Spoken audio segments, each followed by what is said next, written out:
Today, I'm going to explain episodes 1 and 2 of a Thai television series called Bad Genius. Spoilers ahead, watch out, and take care.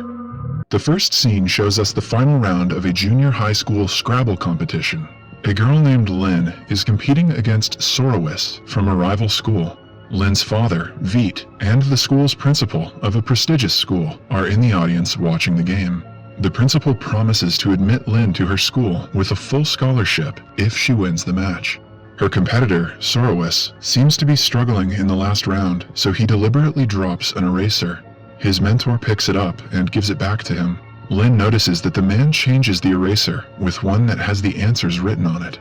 She catches Sorowis cheating and quietly calls him out for it, but doesn't tell the judges. For her final word, she writes cheater and wins the match. The crowd applauds and cheers, and Lynn is given certificates of honor. During dinner at night, her father, Veet, asks her if she likes her new school. Lynn boasts about the computers, rooms with AC, and the library of the school. She adds that her favorite place is the music room that has a grand piano, which she can play during lunch. Veet inquires if she made any friends, and Lynn awkwardly says she has. One day, while playing piano in school, Lynn is approached by her classmate named Grace. She asks for Lynn's help to practice a song for the school play. Lynn plays the piano while Grace sings, but they stop when Grace is off-key on certain parts. She is sad because she might not get a role in the play, and claims that it is her dream to be in one. Lynn then asks her to listen to the keys carefully and go along with them. After a little practice, Grace gets the key right and is overjoyed. Before Lynn leaves, Grace asks her to wait for her outside the music room so they can meet after her audition. The audition goes great, but Grace comes out of the room with teary eyes. It turns out that according to the new rule, students who want to be in the school play must have a GPA above 3.25. When Grace complains that she has never had a GPA that high, Lynn offers to tutor her. For the next few days, they study together in the library. Their math teacher, Sofon, tutors students outside of school. One day, Grace, who is also in his private class, brings a sample question paper that Sofon has provided. Lynn notices the questions are more difficult than the ones he teaches in class, but practices them anyway. A few weeks later, they are in their midterm math exam. For the first few minutes, Lynn answers all the questions with no difficulty, but then she notices most of the questions are identical to the practice questions that Grace had. It is clear to Lynn that Sofon had been providing test questions to the students who pay him for coaching outside school. She writes all the answers on an eraser, puts it inside her shoe, and kicks it back to Grace's desk. Grace gets the answers and copies them all down. When the results are out, Grace is overjoyed to get the highest marks she ever has. But since the girls score the same, Sofon is suspicious of them. He warns the girls to be careful, because if he finds them cheating, he will not go easy on them. After he leaves, Grace invites Lynn for dinner at her boyfriend Pat's house. In the evening, they go to meet Pat in a lavish restaurant right next to his apartment. He turns out to be a wealthy kid who is lazy and gets bad grades. After he treats the girls to dinner, he asks Lynn to help him in the exam, just as she did with Grace. The girls are surprised when Pat offers Lynn a lot of money to help him. His father has promised to buy him a sports car if he doesn't fail, hence, he desperately needs her help. However, Lynn doesn't want to risk getting caught, so she rejects the offer. She returns home at night to her father Veet eating noodles. Lynn asks him to be more careful with his diet and goes to her room.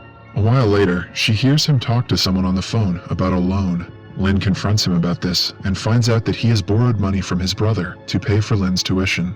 The principal promised to provide her full scholarship if she wins the Scrabble contest, but because of a budget issue, Lynn and a guy from her school have to share the scholarship, meaning they will still have to pay half of the fee each semester. Lynn knows that her father cannot afford such prices and says she will transfer back to her old school, but Veet insists she will get more opportunities in this new one. Now, to get a full scholarship, Lynn will have to compete with the other guy and prove she is better. The following day at school, Lynn sees a little kid trying hard to get a balloon on the ceiling. She tries to help him but cannot reach it. Just then, a guy named Bank arrives and helps them. The kids call them a nice couple, making the two of them flustered. After the kid walks away, Lynn introduces herself and finds out Bank is actually the guy she is sharing her scholarship with. She asks him if they can still be friends, but Bank rejects her, saying that they're competitors. In the following scene, Lynn is back at Pat's apartment building. To pay for her father's loans and her tuition fee, she finally agrees to help him and Grace cheat in the exam. Her condition is that the couple will only get 3/4 of the answers, so their teacher won't suspect them. Pat accepts the deal. The following scene is their final exam of the first semester, and Lynn has to help both Grace and Pat alongside completing the test herself. Like earlier, she starts writing on an eraser, but stops when Sophon walks towards her. He keeps an eye on her throughout the exam, and eventually notices her writing on the eraser. The man snatches the eraser, and is surprised to see "You're slipping exam papers to students" written on it. He realizes she knows his secret, and tries to reason with her, but Lynn hands him her answer sheet and walks out of the classroom.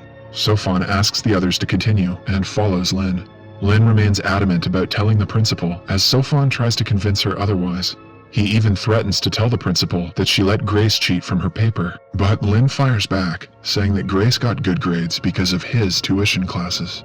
As she walks away, Sophon notices her hand is inside her pocket, and asks her if she is recording their conversation. When she brings her phone out, it is revealed she has been on a call with the principal this whole time. A distressed Sophon heads back to the classroom as the students get out. Grace and Pat thank Lynn, as everything went according to their plan. It turns out that they had planned the whole scenario beforehand. Because of Sophon's tuition papers, Lynn could complete her paper in just a few minutes. She also marked the answers on her question paper, and asked Grace to exchange it with hers while she distracts Sophon. After that, Grace wrote the answers on an eraser and gave them to Pat, and all three of them did great on the exam. Moreover, Lynn had changed Pat's name on her phone to the principal's. That way, she wouldn't get Sophon kicked out, but still intimidate him. However, later at night, she gets numerous messages on a group chat saying that Sophon has been fired from the school. Lynn rushes to Pat's apartment again and asks him how did the principal know. Pat replies that he had recorded the phone call and sent it to the real principal because he believed Sophon could create trouble for them in the future. Lynn isn't happy about the move, but dismisses the matter. The next day at school, she again meets the same kid and finds out he is Sophon's son, who has been kicked out of the school because of his father's deeds. Lynn guiltily watches them go down the elevator. In the following scene, we are taken to Bank's laundry shop. He lives with his single mother, who is obsessed with lottery tickets. She has severe back problems, but because of their financial condition, they cannot afford to get it treated. Later in school, Bank and Lynn are called by the principal because she wants them to take part in a TV show quiz competition.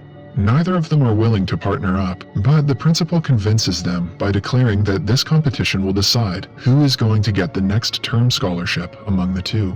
Hence, even if they are partnered, the one who gives the most answers will get the scholarship. The very next day, they are on the set of the reality show. The quiz starts, and Bank gives the first right answer, followed by Lynn. The duo leads by 2 points, but is soon overtaken when Bank hastily says the wrong answer. Lynn suggests that he think and discuss with her before throwing random answers. If they go against each other, they might lose the quiz, so, for the last question, they discuss the answer. The other team answers first, but gets the answer wrong. At last, Lynn cites the right one and wins the competition. The following day, they are at the principal's office, where she tells them that Lynn has won a full scholarship. She asks Bank to apply for a scholarship again next semester, and dismisses them. After the meeting, Lynn tries to comfort Bank, but he ignores her. Later, we see him take his mother to a government hospital, where they have to wait for hours for her turn. He also tells her that he didn't get the scholarship, but the mother quickly hides her disappointment and assures him she will collect the money before the next semester. One day at school, Pat calls Lynn into the computer lab and asks her if she will stop helping him cheat now that she doesn't have to pay for tuition.